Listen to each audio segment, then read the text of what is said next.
வணக்கம் அன்பு நண்பர்களே, மீண்டும் சந்திப்பதில் மகிழ்ச்சி. இண்டி கூட்டணி ஒருவேளை ஆட்சிக்கு வந்தால் என்னவெல்லாம் நடக்கும் அப்படிங்கிறத பற்றி தான் இந்த காணொலியில் பார்க்க போகிறோம். இண்டி கூட்டணி ஆட்சிக்கு வரப்போகுதா, அப்படியா அப்படின்னு நீங்கள் அதிர்ச்சியாக வேண்டிய அவசியம் இல்லை. ஏன்னா கண்டிப்பாக அது நடக்க போகிறதே கிடையாது அப்படிங்கிறது நம்ம எல்லாத்துக்குமே தெரியும். 2024 தேர்தல் முடிஞ்சு ஜூன் 4ஆம் தேதி ரிசல்ட் வரும்போது பாரத பிரதமர் திரு நரேந்திர மோடி அவர்கள் 3வது முறையாக பிரதமராக போவது உறுதி. அதில் எந்த மாற்று கருத்தும் இல்லை. ஆனால் இந்த இந்தி கூட்டணி அப்படின்னு ஒரு வருஷத்துக்கு முன்னாடி ஆரம்பித்தாங்களே, இவங்களுடைய நோக்கம் என்ன, இவங்களுடைய அஜெண்டா என்ன அப்படிங்கிறத பற்றி தான் நான் இன்றைக்கி பேச போகிறேன். ஒருவேளை இந்தி கூட்டணி ஆட்சிக்கு வந்தது அப்படின்னா, வரமாட்டாங்க, வந்தாங்க அப்படின்னா என்ன நடக்கும்? இந்தியா துண்டு துண்டாக உடையும். இதுதான் இவங்களுடைய நோக்கம், இவங்களுடைய அஜெண்டா. இவங்க எல்லாரும் ஒன்றா சேர்ந்துருக்கிறதுக்கான ஒரே காரணம் என்ன அப்படின்னா, இந்தியாவை துண்டு துண்டாக உடைக்கணும், ஒரு பிரிவினையை ஏற்படுத்தணும் அப்படிங்கிறது மட்டும்தான். இந்தி கூட்டணி என்ன சொல்கிறாங்க, பாஜக மறுபடியும் ஆட்சிக்கு வந்தால் அரசியலமைப்பு சட்டத்தை தூக்கி போட்டுருவாங்க, இனிமேல் இந்தியாவில் தேர்தலே நடக்காது, இந்த தேர்தல் தான் இந்தியாவோட கடைசி தேர்தல் அப்படின்லாம் பயமுறுத்துகிறாங்க. அதுக்கு எதிராக நீங்கள் என்ன சொல்கிறீங்க, இந்தியா துண்டு துண்டாக சிதறும், இந்தியாவை உடைக்கிறது தான் அவங்களுடைய நோக்கம் அப்படின்னு ஒரு கவுண்டர் அட்டாக் கொடுக்கறதுக்காக இதை சொல்கிறீங்களா அப்படின்னு கேட்டால் கண்டிப்பாக கிடையாது. இந்தி கூட்டணி பாஜக மேலே வைக்கக்கூடிய குற்றச்சாட்டுகள் பார்த்திங்க அப்படின்னா சிறுபிள்ளைத்தனமானது அப்படின்னு தான் சொல்லுவேன். பாஜக தேர்தலில் ஜெயிச்சு மறுபடியும் ஆட்சிக்கு வந்தால் அரசியலமைப்பு சட்டத்தை தூக்கி போட்டுருவாங்க, இனிமேல் தேர்தலே நடக்காது இப்படின்லாம் சொல்கிறாங்க இல்லையா. இப்போவே பாஜக ஆட்சியில் தானே இருக்குது, அரசியலமைப்பு சட்டத்தை தூக்கி போடணும் அப்படின்னா இப்போவே போடலாமே அவங்களால. இனிமேல் தேர்தலே கிடையாதுன்னு அவங்களால இப்போவே சொல்ல முடியுமா, முடியாதா? முடியும். எதுக்காக இப்போ இந்த ஃபர்னிச்சரை எல்லாம் உடச்சி இவ்வளோ தூரம் தேர்தல் நடத்தி அதுக்கப்புறம் ஜெயிச்சு அதுக்கப்புறம் ஆட்சிக்கு அதுக்கப்புறம் இதெல்லாம் பண்ணுறதுக்கு இப்போயே பண்ணிட்டு போகலாமே? நியாயமான கேள்வி தானே, யாராக இருந்தாலும் தோணுமா தோணாதான்? இப்போ நீங்கள்லாம் என்ன சொல்கிறீங்க, பாஜக தோற்க போகுதுன்னு சொல்கிறீங்க. சரி, நீங்கள் சொல்கிற வாதத்துக்கே வச்சுக்குவோம். பாஜக தோற்க போகிற ஒரு தேர்தலை நடத்தி அதில் ஜெயிக்கிறதுக்கு கஷ்டப்பட்டு இவ்வளோ தூரம் வெயிலில் இறங்கி பிரச்சாரம்லாம் பண்ணி அவர் மாநிலமாக போய் பொதுக்கூட்டத்தில் பேசி இதெல்லாம் பண்ணி அதுக்கப்புறம் ஆட்சிக்கு அதுக்கப்புறம் அரசியலமைப்பு சட்டத்தை தூக்கி போடுறதுக்கு இப்போவே அவங்க ஆட்சி தானே, இப்போவும் பாரத பிரதமர் யார், மோடி தானே, இப்போவும் பாஜகவுக்கு மெஜாரிட்டி இருக்குல்ல, இப்போவே பண்ணலாம் இல்லை. ஆனால் அந்த மாதிரி பண்ணக்கூடிய எண்ணம் பாஜகவுக்கு இல்லை அப்படிங்கிறது தான் உண்மை. ஆனால் இந்த இந்தி கூட்டணியில் இருக்கிறவங்க என்ன பண்ணுறாங்க, பாஜகவை காமிச்சு நம்மளையெல்லாம் பயமுறுத்துகிறாங்க, மக்களை பயமுறுத்துகிறாங்க. ஐயோ பாருங்கள், பாஜக இன்னொரு தடவை வந்ததுன்னா அவ்வளோதான், ஒன்றும் ஆகாது. இன்னொரு தடவை பாஜக வந்ததுன்னா இந்த இந்தி கூட்டணியில் இருக்கக்கூடிய கட்சிகளுக்கு தான் ஆபத்து, மக்களுக்கும் அதுக்கும் எந்த சம்மந்தமும் கிடையாது. அதுதான் உண்மை.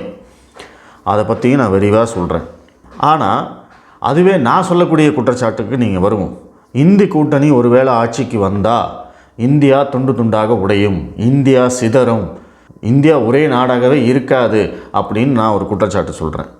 இது மட்டும் எப்படி நடக்கும் அப்படின்னு கேட்டிங்கன்னா, இந்த இந்தி கூட்டணியில் இருக்கக்கூடிய கட்சிகளில் பெரும்பாலும் பிரிவினைவாத சிந்தனை கொண்டவை. தமிழ்நாட்டில் இருக்கிற திமுக கட்சியை பற்றி கேட்கவே வேண்டாம், அவங்களுடைய பிரிவினைவாத சிந்தனைக்கு 50 வருட காலம் ஆச்சு. அதே மாதிரி மேற்கு வங்காளத்தில் இருக்கக்கூடிய திரிணாமுல் காங்கிரஸ், இந்த பக்கம் பார்த்திங்க அப்படின்னா பஞ்சாபும் இந்த காலிஸ்தானி ஆக்டிவிஸ்ட் அப்படின்னு சொல்லுவாங்க.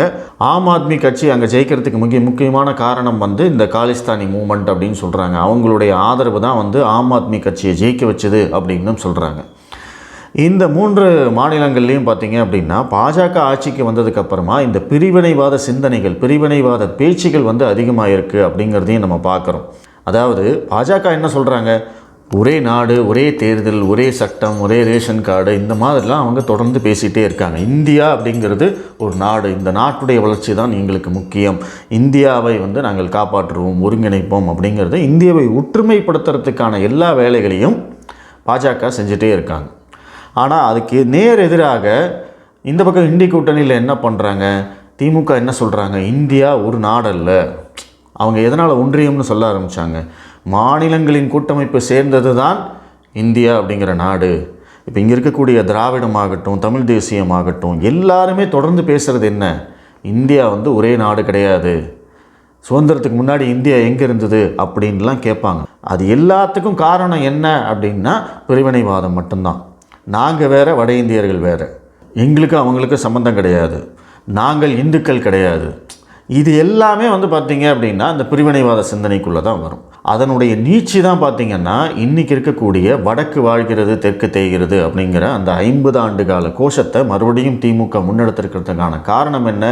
இதே பிரிவினைவாத சிந்தனையை ஊட்டி வளர்க்கணும் அப்படிங்கிறதுக்காக தான். வட மாநிலங்கள்லாம் வந்து அதிகமாக நிதி தராங்க, தென் மாநிலங்கள் தான் அதிகமாக வந்து வரி பகிர்வு கொடுக்குறாங்க, ஆனால் அந்த நிதியை எடுத்து வடக்கை நான் வந்து வாழ வைக்கிறாங்க அப்படிங்கிற மாதிரியான அந்த பிரச்சாரம் வந்து உங்கள் மனசில் என்ன தோணும்? உங்களுக்கு அந்த வட மாநிலங்கள் மேலே பார்த்தீங்க அப்படின்னா ஒரு வெறுப்பு வரணும், வடக்கன் மேலே வந்து வெறுப்பு வரணும், இந்தி மொழி மேலே வந்து வெறுப்பு வரணும், இந்தி மொழி பேசுகிறவங்க மேலே வந்து வெறுப்பு வரணும். இதெல்லாம் வந்ததுனா தான் இவங்க நாளைக்கு பிரிவினை தமிழ்நாடு தனியாக போகும் அப்படின்னு சொல்கிற போது நீங்கள் சரின்னு சொல்லுவீங்க. அதற்கான முயற்சி என்ன? இவங்க தொடர்ந்து அந்த வெறுப்பு பிரச்சாரத்தை பண்ணிகிட்டே இருக்காங்க. இவங்க இந்த வெறுப்பு பிரச்சாரத்தை பண்ணிவிட்டு பாஜகவை பார்த்து பாஜக வெறுப்பு பிரச்சாரம் பண்ணுது அப்படின்னு சொல்லுவானுங்க. அதே மாதிரி இவங்க வந்து இந்த பிரிவினைவாத சிந்தனையை தூண்டி விட்டுட்டு பாஜக வந்து இந்த நாட்டை துண்டாட நினைக்கிறது அப்படின்னு போய் சொல்லுவாங்க. இதுதான் வந்து இவங்களுடைய நெரேட்டிவ். இவங்க என்ன செய்கிறாங்களோ அதை வந்து அடுத்தவங்க மேலே பழியை தூக்கி போட்டுறது. இப்போ அதனால தான் ராகுல் காந்தி என்ன பண்ணார்? பாரத் ஜோடோ யாத்திரா அப்படின்னு போகிறாரு. அதாவது இந்திய ஒற்றுமை யாத்திரையாமல். இந்தியா ஒற்றுமையாக இருக்கணுங்கிறது தானே பாஜக சொல்லிட்டு இருக்காங்க. அதனால தானே அவங்க ஒரே நாடுன்னு சொல்கிறாங்க, அதனால தானே ஒரே தேர்தல் வேணும்னு சொல்கிறாங்க, அதனால தானே ஒரே சட்டம் வேணும்னு சொல்கிறாங்க. இந்த ரேஷன் கார்டை வந்து ஒரே நாடு ஒரே ரேஷன் கார்டுன்னு சொல்கிற போது இங்கே இருக்கிறவங்களை எதிர்த்ததெல்லாம் யார்? இங்கே இந்த இந்தியா கூட்டணியில் இருக்கக்கூடிய கட்சிகள் தான். எதுக்கு எதிர்த்துறீங்க? அவர் தான் பாரத் ஜோடோ யாத்திரான்னு போகிறார்ல, அப்போ நீங்கள் அதை வரவேற்றுக்கணுமா வேண்டாமா? நீங்கள் தானே இந்தியாவை ஒற்றுமைப்படுத்த போகிறீங்க. ஆனால் அதை எதிர்த்ததுக்கான காரணம் என்ன? இந்தியா ஒற்றுமை ஆகிவிடக்கூடாது அப்படிங்கிறது தான் இவங்களுடைய நோக்கம். சிம்பிளாக சொல்லணும்னா பாஜக வந்து ஒரே நாடு ஒரே நாடுன்னு திரும்ப திரும்ப சொல்லிகிட்டு இருக்காங்க இல்லையா? ஒரே நாடாக இருந்தால் தானே நீ சொல்லுவ. இது ஒரே நாடாக இருக்க முடியாது, இருக்கவும் விடமாட்டோம் அப்படிங்கிறது தான் இவங்களுடைய எண்ணம். ஏன்னா இன்றைக்கி வந்து இந்த திமுகவுடைய அந்த பிரிவினைவாத சிந்தனை வந்து தொடர்ச்சியாக வந்து கர்நாடகாவில் பேசுகிறாங்க, கேரளாவில் பேசுகிறாங்க, தென் மாநிலங்கள் முழுவதும் பார்த்திங்க அப்படின்னா இந்த பிரிவினைவாத சிந்தனையின் வந்து தலை தூக்கிட்டே இருக்குது. அதற்கான காரணம் என்ன? வட மாநிலங்களில் பாஜக ஜெயிச்சு அமளி தும்மளி பண்ணுறாங்க. அங்கே வந்து பாஜகவை வீழ்த்தவே முடியாது அப்படிங்கிறது அவங்களுக்கு தெரிஞ்சு போச்சு. இப்போ பாஜகவோட டார்கெட் என்ன? தென் மாநிலங்கள். நீ என்னை வந்து இங்கே வர முடியாதுன்னு சொல்கிறியா? நான் வந்து காட்டுறேன் பாரு, நான் ஜெயிச்சு காட்டுறேன் பாரு அப்படின்னு சொல்லி தமிழ்நாட்டுக்கு அத்தனை தடவை பிரதமர் வராரு, கேரளாவுக்கு அத்தனை தடவை பிரதமர் வராரு, கர்நாடகாவுக்கு வந்து போகிறாரு. ஸோ இப்போ இங்கெல்லாம் வந்து ஜெயிக்க முடியாதுன்னு சொல்கிறதில்ல, நான் ஜெயிச்சு காட்டுறேன் பாரு அப்படின்னு சொல்லி ஒரு டார்கெட் ஃபிக்ஸ் பண்ணி ஒர்க் பண்ணுறாங்க. ஒருவேளை வட மாநிலங்கள் மாதிரி இங்கேயும் வந்து பாஜக ஜெயிச்சிருச்சு அப்படின்னா அவங்கள வீழ்த்தவே முடியாது, நம்ம கட்சிகளுக்கு வந்து எதிர்காலமே இல்லாமல் போயிடும் அப்படிங்கிற அந்த பயம்தான் இவங்க வந்து பாஜகவை எதிர்க்கிறாங்க. அதனால தான் மக்களை வந்து பாஜகவுக்கு எதிராக தூண்டி விடுகிறார்கள். ஐயோ பாஜக வந்தால் இப்படி ஆகிடும் அப்படி ஆகிடும், அரசியலமைப்பு சட்டத்தை தூக்கி போட்டுருவாங்க, இனிமேல் தேர்தலே நடக்காது, அதிபர் முறை கொண்டு வந்துடுவாங்க, பாசிசம் வந்துடும் இப்படின்லாம் பயமுறுத்துறதுக்கான காரணம் என்ன? இந்த கட்சிகளுக்கு எதிர்காலம் இல்லாமல் போய்விடும் என்பதற்காக மட்டும்தானே தவிர மக்களுக்கும் அதுக்கும் சம்பந்தமே இல்லைங்க. ரொம்ப சிம்பிளாக யோசிச்சுக்கோங்க. இப்போ ஆம் ஆத்மி கட்சி முதல்வரை தூக்கி உள்ளே வச்சாங்க, அதனால் மக்களுக்கு என்ன பிரச்சனை? ஏங்க அவர் முதல்வர், அவர் இருந்தால் தானே ஆட்சி நடக்கும் அப்படின்லாம் சொல்லாதீங்க. அவர் தப்பு செஞ்சுருக்காரு, தூக்கி உள்ளே வச்சுருக்காங்க. கோர்ட்டில் வந்து அவர் தவறு செய்ததற்கான ஆதாரத்தையும் தாக்கல் செஞ்சுருக்காங்க. நீதிமன்றமும் அதை ஏற்றுக்கிட்டு அவர் வந்து ஜெயிலில் தான் இருக்கணும்னு சொல்லிட்டாங்க. இதுக்கு மேலே வந்து ஜனநாயகம் எப்படி வந்து இதாகும்? கொஞ்சம் யோசிச்சு பாருங்கள். 7 தடவை சம்மன் அனுப்பிச்சு அந்த ஆள் வரவே மாட்டேன் அப்படின்னு சொன்னால் அப்போ வந்து பாஜக என்ன பண்ணணும்? கை கட்டி வாய் பொத்தி வேடிக்கை பார்க்கணுமா? சரி, இப்போ வந்து அவர் ஜெயிலில் இருக்கார் இல்லையா? இதனால் மக்களுக்கு என்ன பிரச்சனை? உண்மையிலேயே ஆம் ஆத்மி கட்சி தான் மக்களுக்கு பதில் சொல்லணும். அவங்களுக்கு தான் அக்கௌண்டபிலிட்டி இருக்குது. நீ என்ன சொல்லி ஆட்சிக்கு வந்த? ஊழல் எதிர்த்து தானே நீ ஆட்சிக்கே வந்த. அப்படி இருக்கிற போது லஞ்சம் வாங்கினா ஊழல் செஞ்சான்னு உன் மேலேயே குற்றச்சாட்டு வருது அப்படின்னா நீ தான் அந்த மக்களுக்கு பதில் சொல்லணும். அப்போ சரி, உன் மேலே குற்றச்சாட்டு வந்துருச்சு, அப்போ நீ என்ன பண்ணணும்? நான் ரிசைன் பண்ணுறேன்ப்பா, என் கட்சியில் இன்னொருத்தர் இருப்பான், நான் வந்து குற்றமற்றவன் நிரூபிச்சுட்டு வெளியில் வருவேன்னு சொல்லியிருக்க வேண்டியதானே? ஏன் அதை சொல்லலை? நான் ஜெயிலில் இருந்தாலும் முதல்வராக இருப்பேன்னு சொல்கிறதுக்கான காரணம் என்ன? அதே மாதிரி அடுத்ததாக ஒரு குற்றச்சாட்டு சொல்லுவாங்க. அதாவது இந்தி கூட்டணியில் இருக்கிற கட்சியில் தலைவர்களை வந்து இவங்க வந்து ஊழல்வாதிகள்னு சொல்லுவாங்க பாஜகக்காரங்க. அதே தலைவர்கள் வந்து பாஜகவுக்கு போயிட்டா நல்லவங்க ஆகிடுவாங்க, வாஷிங் மிஷின் பாலிட்டிக்ஸு அப்படிங்கிற மாதிரிலாம் சொல்லுவாங்க. இப்போ அதையே நான் திரும்பி கேட்குறேன், உன் கூட்டணியில் இருக்கிற வரைக்கும் அவனை நல்லவன் வல்லவன் நானும் தெரிஞ்சவன் சொல்கிறது யார்? நீ தானே. அவனே வந்து எதிர்க்கட்சி கூட்டணிக்கு போனதுக்கப்புறமா அவனை வந்து நீ வந்து திட்டுவியா? அவன் வந்து கெட்டவன் ஆகிடுவானா? ரெண்டும் ஒன்று தானே. நீ செய்கிறதும் அரசியல்னா அவங்க செய்கிறதும் அரசியல் தான். அப்போது இதுலேயும் வந்து பார்த்தீங்க அப்படின்னா மக்களுக்கு என்ன பிரச்சனை? நீங்கள் யோசிச்சு பாருங்கள். செந்தில் பாலாஜி இன்றைக்கி ஜெயிலில் இருக்கார், மக்களுக்கு என்ன பிரச்சனை? இன்றைக்கி வந்து அரவிந்த் கெஜ்ரிவால் ஜெயிலில் இருக்கார், மக்களுக்கு என்ன பிரச்சனை? ஹேமந்த் சோரன் ஜெயிலில் இருக்கார், இதனால் மக்களுக்கு என்ன பிரச்சனை? இதனால் அரசியல் கட்சிகளுக்கு தான் பிரச்சனை. செந்தில் பாலாஜி இருக்கிறதுனால திமுகவுக்கு பிரச்சனை, அரவிந்த் கெஜ்ரிவால் உள்ளே இருக்கிறதுனால வந்து ஆம் ஆத்மி கட்சிக்கு பிரச்சனை, ஹேமந்த் சோரன் உள்ளே இருக்கிறதுனால அந்த கட்சிக்கு பிரச்சனை. நாளைக்கு வந்து கர்நாடகாவிலேருந்து டிகே சிவகுமார் இவங்கெல்லாம் உள்ளே போயிடுவாங்களோ, ராகுல் காந்தியே வந்து ஜெயிலுக்கு போயிடுவாரோ, சந்திரசேகர் ராவ் வந்து ஜெயிலுக்கு போயிடுவாரோ, இல்லை அவங்க கூட்டணி சந்திரசேகர் ராவோட பொண்ணு வந்து கவிதா ஜெயிலில் இருக்காங்க, அவங்க ஜெயிலில் இருக்கிறதுனால மக்களுக்கு என்ன பிரச்சனை? ஒன்றுமே கிடையாதுங்க. மக்களுக்கும் இதுக்கும் சம்மந்தமே இல்லை. அதனால தான் நான் திரும்ப திரும்ப சொல்கிறேன், இவங்க என்ன பண்ணுறாங்க, தங்கள் கட்சிக்கு இருக்கக்கூடிய பிரச்சனைகளை வந்து மக்களுடைய பிரச்சனைகளாக காமிக்கிறாங்க. எதுக்காக? மக்கள் வந்து பாஜகவை பார்த்து பயப்படணும். இவங்க தான் பாஜகவை பார்த்து பயப்பட்டு இருக்காங்க. ஐயோ, இன்னொரு தடவை எந்த காரணத்தை கொண்டும் பாஜக ஆட்சிக்கே வந்துடக்கூடாது, வந்ததுன்னா நம்மெல்லாம் முடிஞ்சோம், நம்மளுக்கு எதிர்காலமே கிடையாது அப்படிங்கிற அந்த நினைப்பு தான் இவங்களுக்கு இருக்குது. பாஜக இன்னொரு தடவை ஆட்சிக்கு வந்தால் என்ன? ஏற்கனவே 2 தடவை வந்துட்டாங்க இல்லை? 2 தடவை வந்ததுனால மக்களுக்கு என்ன பிரச்சனை வந்தது? யார் ஆட்சிக்கு வந்ததுனால ஜிஎஸ்டி இருக்கும், யார் ஆட்சிக்கு வந்தாலும் ஆதார் கார்டு இருக்கும், யார் ஆட்சிக்கு வந்தாலும் பெட்ரோல் விலை இப்படி தான் இருக்கும்.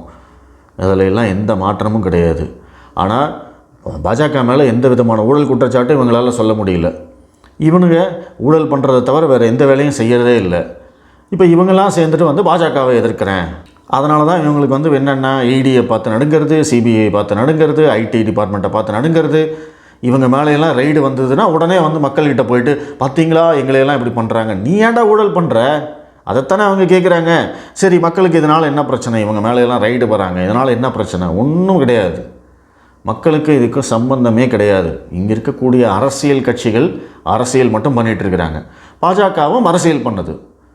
நீயும் செய்கிற, அவங்களும் செய்கிறாங்க, அவ்வளோதான், முடிஞ்சு போச்சு.